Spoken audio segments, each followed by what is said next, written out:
हिडिंबा पांडव कुल की सबसे पहले बनने वाली वधू बनी थी। लाक्षागृह यानी लाह के बने घर को जब दुर्योधन एवं मामा शकुनी की योजना के अनुसार जलाया गया, तब पांचों पांडव अपनी माता कुंती समेत उसी भवन में थे। इन सभी की हत्या करने हेतु ऐसा किया गया था। अपने सामर्थ्य एवं दैविक कृपा से वो वहां से बच निकले और भेष बदल कर रहने लगे। इसी क्रम में वे एक जंगल में पहुंच गए। रात अंधेरी थी और जंगल घना था। जमीन पर बड़े बड़े झाड़ उगे थे, जिसके कारण चलना मुश्किल हो गया था। तब धर्मराज युधिष्ठिर ने भीम से उन सभी को ले जाने का अनुरोध किया। भीम ने अपने शक्ति का परिचय देते हुए अपनी माता सहित अपने चारों भाइयों को उठाकर चलना प्रारंभ किया। जब वे वन में ऐसे स्थान पर पहुंच गए जहां धरती समतल और कोमल घासों से ढकी थी, तब वहां भीम ने सबको धरती पर उतारा और सब भाइयों ने मिलकर सोने के लिए व्यवस्था की। पांचों भाई बारी बारी जगकर अपने सोते हुए परिवार की रक्षा करते थे। इस बार भीम की बारी थी।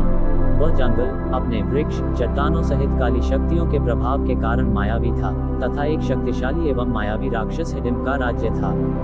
जंगल में आने वाला कोई भी मानव इस मायावी स्थान से निकल नहीं पाता था, अपितु राक्षसों का आहार बन जाता था। इन राक्षसों की घ्राण शक्ति यानी सूंघने की शक्ति बड़ी तेज थी। जंगल में मानव के प्रवेश को तुरंत भांप लेते थे।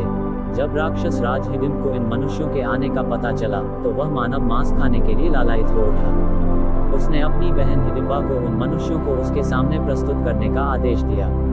हिडिंबा पांडवों के समीप जा पहुंची। भीम को देख हिडिंबा मोहित हो गई। वे सोचने लगी, एक शक्तिशाली पुरुष जिसका हृदय इतना कोमल है कि अपने परिवार को सुरक्षा प्रदान कर रहा है, उससे अच्छा जीवन साथी और कौन हो सकता है।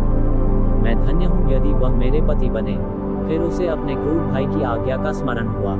देवी हिडिंबा ने अपनी मायावी शक्तियों से स्वयं को एक सुंदर युवती में बदल लिया और भीम के पास गई।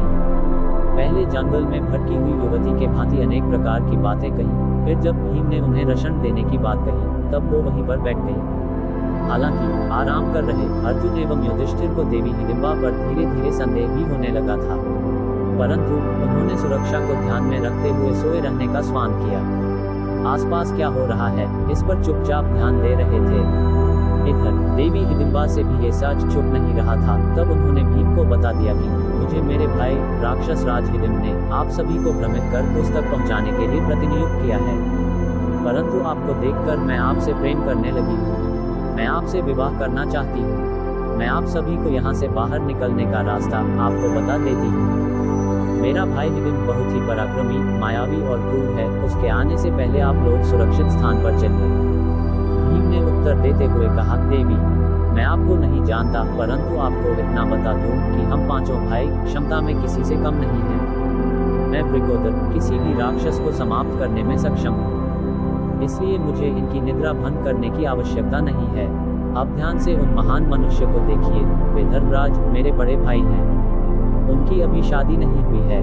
मैं अभी किस प्रकार विवाह कर सकता हूँ। चर्चा चल ही रही थी कि राक्षस राज हिडिंब वहां पहुंच गया। अपनी बहन को ऐसे विभूषित देख वह क्रोध से भर गया। अपनी बहन और सभी पांडवों को मृत्यु दंड देने का निर्णय लिया। दूर से ही अपने भाई के घातक रूप को देख देवी हिडिंबा भयभीत हो गई और भीम को अपने परिवार को जगाकर सुरक्षित स्थान पर ले भागने को कहा। परंतु वे कह भी किससे रही थी, महाबली भीम से, जिन्हें राक्षसों और जानवरों से लड़ना पसंद था। भीम ने हिडिंबा से कहा, ये याचना अनुचित है। मैं पीठ दिखाकर भागने वालों में से नहीं, ना ही ऐसे राक्षस की उदंता के लिए अपने परिवार की निद्रा भंग करूंगा।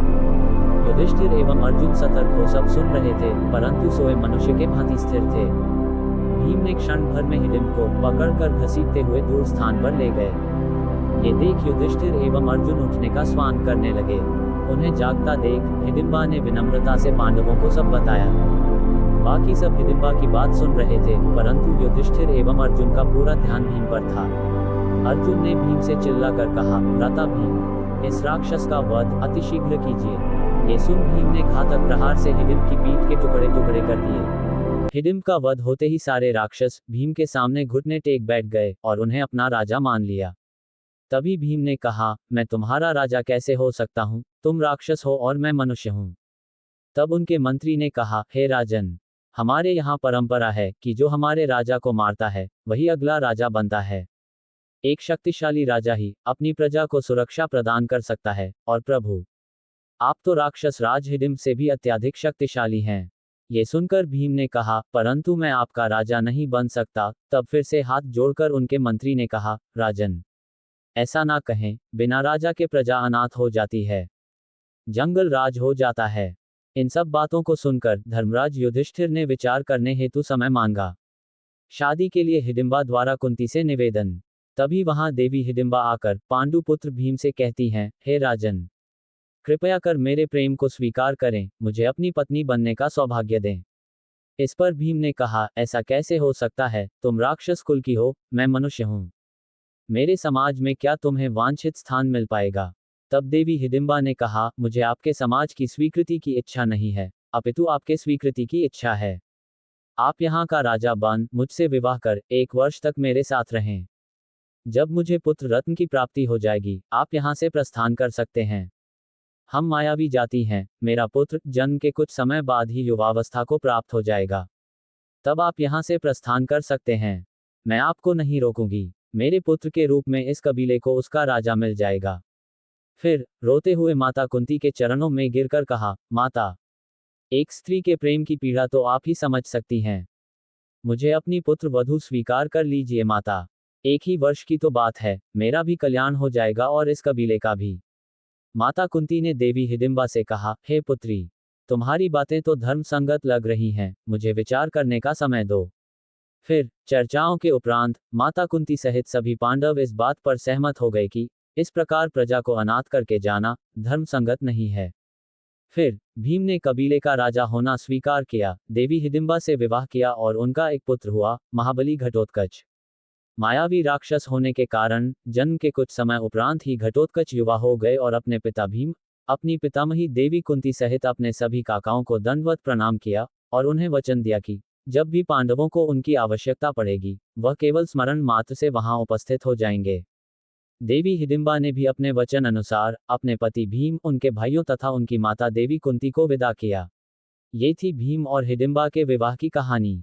कहानी पसंद आती हो तो लाइक, शेयर और सब्सक्राइब करें।